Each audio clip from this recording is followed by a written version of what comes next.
Hey everyone, it's Lisa from Primitive Gatherings, and today I want to show you the stem stitch. So to get started, this is my favorite marking pen. It's white marking pen, that's what it says. But what I want you to know is that it is chalk, but it's liquid chalk. So I kind of rub it on my hand to make sure I can see the wetness of it, and I'll try to move it around so you can kind of see that. But this one is working nicely. So what I do is very gently you roll it on and mark where you want to stitch.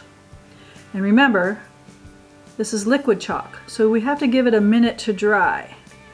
So I just gently roll it on, and now I have to wait a couple minutes for that to dry.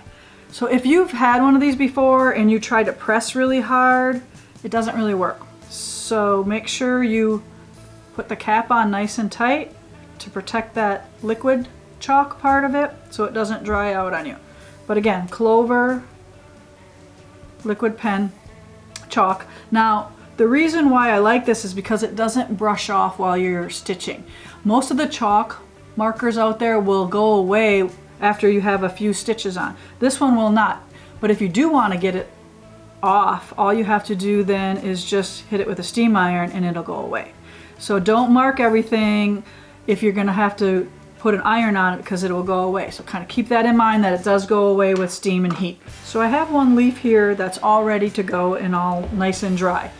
I'm going to come up from the back side and I'm going to pull the thread back with my thumb, and I'm going to take my needle and I'm going to pull it back about 1/8 of an inch and then go straight forward to the same hole that the last stitch was in. Bring it around,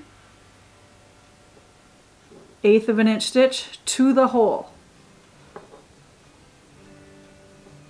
So my thumb pulls the thread back, makes a nice little hole for me to stitch to, and don't go too big, about 1/8 of an inch or less.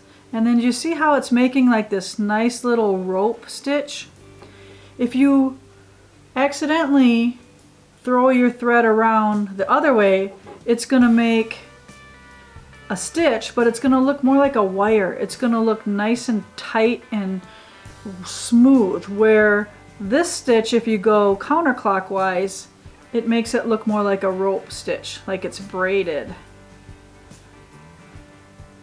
And if you're left-handed, you still have to throw it the same direction. So I'm going to do the stem here all the way, and then I'll start doing the insides of the little leaves here, and then I'll slide under and then do that one.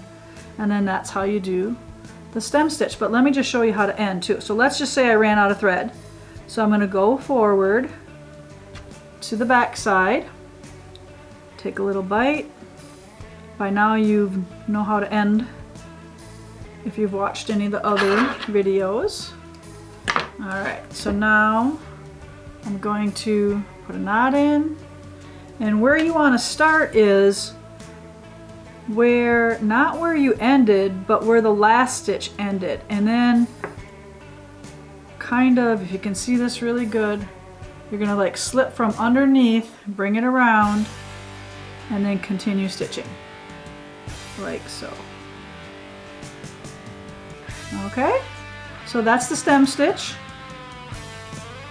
And you'll really love this, so give it a try and you'll love your results.